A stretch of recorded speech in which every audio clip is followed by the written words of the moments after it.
Bem-vindos. Hoje vamos fazer uma análise a fundo ao Guia New Nano, aquele editor de texto muito comum na linha de comandos, não é? Em sistemas Unix. Exato, quase omnipresente. Vamos usar a Wikipedia como nossa guia para perceber melhor a história, as funcionalidades desta ferramenta que parece simples, mas tem muito que se lhe diga.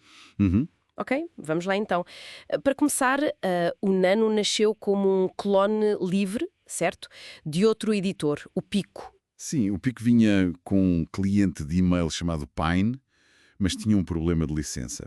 Não era considerada software livre.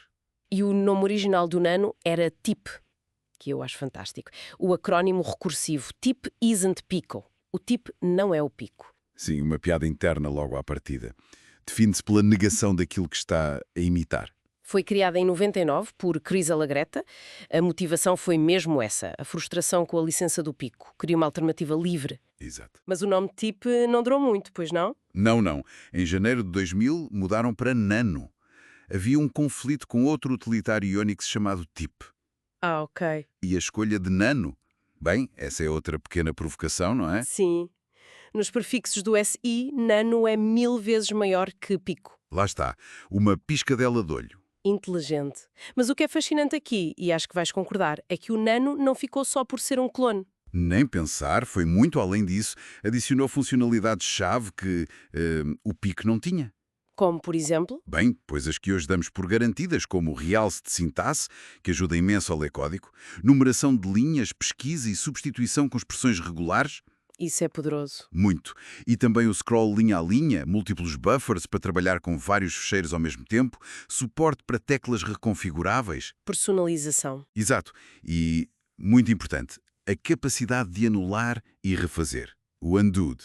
Essencial. E tornou-se parte do projeto GNU em 2001, certo? Sim, foi aí que, digamos, se integrou mais oficialmente no ecossistema do software livre. Isso significa que ele rapidamente ultrapassou o Pico em termos de capacidade. Sem dúvida. Deixou de ser apenas a alternativa livre para ser uma ferramenta mais completa por direito próprio. Evoluiu com as necessidades. E a interface? É conhecida pela simplicidade? Talvez até demais para alguns. É toda a base de teclado, não é? Ctrl+O para guardar, Ctrl+W para pesquisar. Sim, essa é a base. E tem aquela barra em baixo com os atalhos mais comuns.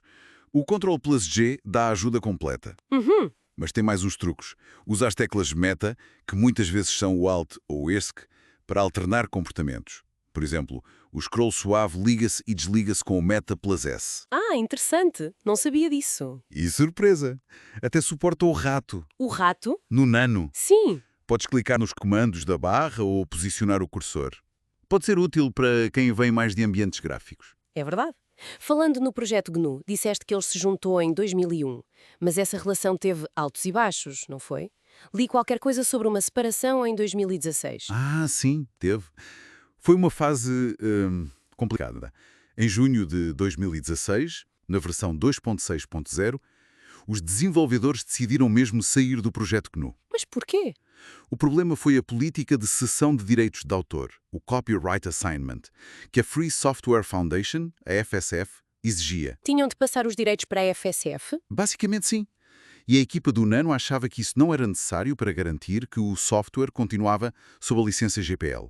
Argumentavam que a posse descentralizada dos direitos funcionava bem e que a exigência da FSF era uma barreira. Gostam de como Kroll, portanto. E a reação do GNU? Bem, o projeto GNU considerou aquilo um fork e, essencialmente, viu a versão que saiu como uma derivação não oficial. Isto, claro, levanta questões importantes sobre a dinâmica entre os projetos e as fundações que os apoiam, não é?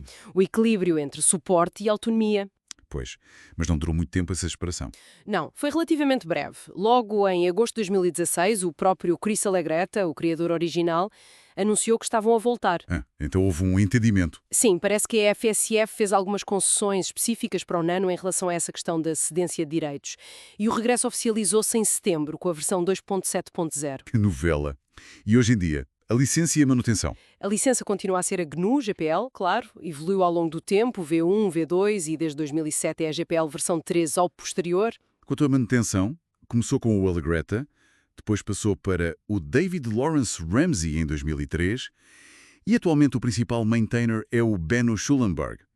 A versão estável mais recente, segundo a fonte, é a 8.5, de junho de 2025. Portanto, para resumir isto tudo, o Nano, que parece tão simples, é, na verdade, um editor com uma história rica. Nasceu por uma questão de licença, acabou por superar o seu inspirador e ainda teve uns dramas pelo meio com o projeto GNU. Exatamente. É mais do que aparenta. Continua a ser uma ferramenta muito útil, tanto para iniciantes na linha de comandos, como para tarefas rápidas de utilizadores mais experientes. E a sua história? Sim. Bem, a sua história, especialmente aquele episódio com o GNU, mostra um pouco das tensões e dos debates que existem no mundo do software livre. Licenciamento, governação, filosofia, está lá tudo. É uma boa perspectiva. E deixa-nos a pensar, não é? Como é que a história de algo aparentemente tão modesto como o editor de texto reflete as complexidades, as políticas, por vezes até os dramas, por detrás do software livre? O que é que isto nos ensina sobre a colaboração, os princípios e o equilíbrio delicado entre, digamos, a ideologia e o pragmatismo nestes projetos? Fica a reflexão.